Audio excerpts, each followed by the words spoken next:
Chapitre 7. Admirable guenon, grâce à elle, je pus voir Nova assez souvent pendant cette période, à l'insu des autorités. Je passais des heures à guetter la flamme intermittente de son regard, et les semaines s'écoulaient dans l'attente impatiente de la naissance. Un jour, Cornelius se décida à me faire visiter la section encéphalique dont il m'avait dit des merveilles.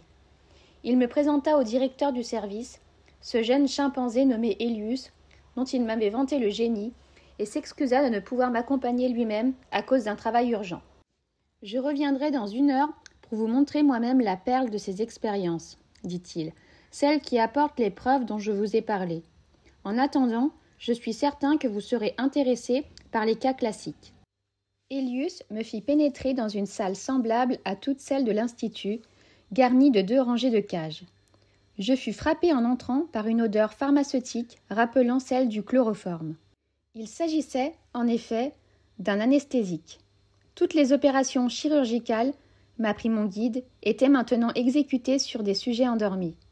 Il insista beaucoup sur ce point, prouvant le haut degré atteint par la civilisation simienne qui avait le souci de supprimer toute souffrance inutile, même chez les hommes.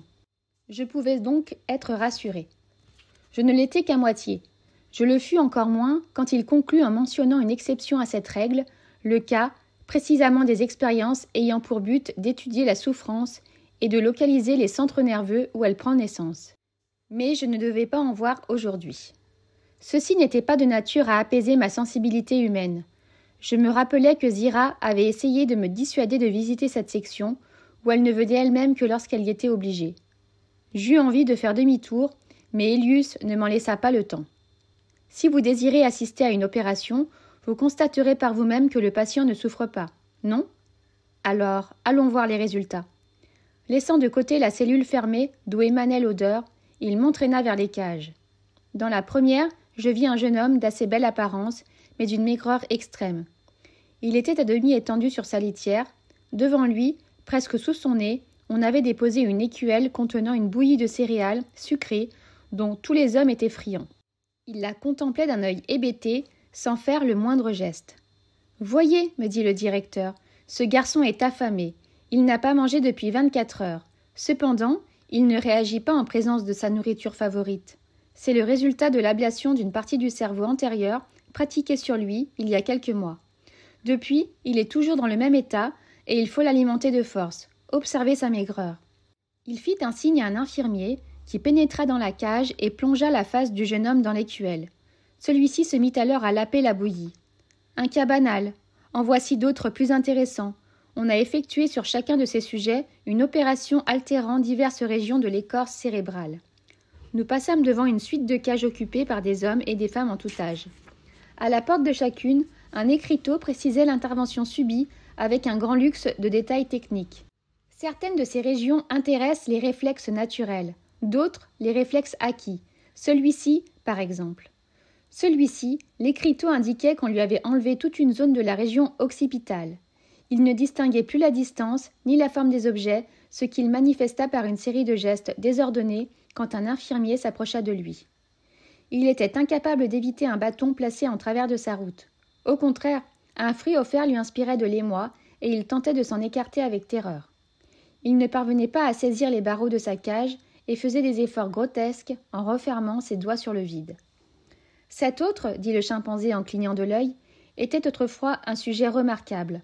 Nous étions parvenus à le dresser d'une manière étonnante. Il connaissait son nom et obéissait dans une certaine mesure à des ordres simples. Il avait résolu des problèmes assez compliqués et appris à se servir de quelques outils rudimentaires. Aujourd'hui, il a oublié toute son éducation. Il ignore son nom. Il ne sait plus rien faire. Il est devenu le plus stupide de nos hommes. Cela à la suite d'une opération particulièrement délicate, l'extraction des lobes temporaux. Le cœur soulevé par cette succession d'horreurs, commentée par un chimpanzé grimaçant, je vis des hommes paralysés en partie ou en totalité, d'autres privés artificiellement de la vue. Je vis une jeune mère dont l'instinct maternel, autrefois très développé, m'assura Elius, avait complètement disparu après une intervention sur le cortex cervical. Elle repoussait avec violence un de ses enfants en bas âge, chaque fois qu'il tentait de s'approcher d'elle. Cela était trop pour moi. Je songeais à Nova, à sa maternité proche, et serrais les poings avec rage. Heureusement, Elius me fit passer dans une autre salle, ce qui me laissa le temps de me ressaisir. « Ici, me dit-il d'un air mystérieux, nous accédons à des recherches plus délicates. Ce n'est plus le bistouri qui est entré en jeu, c'est un agent plus subtil. Il s'agit de stimulation électrique de certains points du cerveau. Nous avons réussi des expériences remarquables. En pratiquez-vous de cette sorte sur la Terre ?»« Sur des singes, m'écriai-je avec fureur. Le chimpanzé ne se fâcha pas et sourit. Sans doute. Toutefois, je ne crois pas que vous ayez jamais obtenu des résultats aussi parfaits que les nôtres, comparables à ceux que le docteur Cornelius veut vous montrer lui-même. En l'attendant, continuons la tournée des cas ordinaires. Il me poussa encore devant des cages où des infirmiers étaient en train d'opérer. Les sujets étaient allongés ici sur une sorte de table. Une incision dans le crâne mettait à nu une certaine région du cerveau. Un singe appliquait les électrodes pendant qu'un autre surveillait l'anesthésie. Vous constaterez que nous insensibilisons les sujets ici aussi.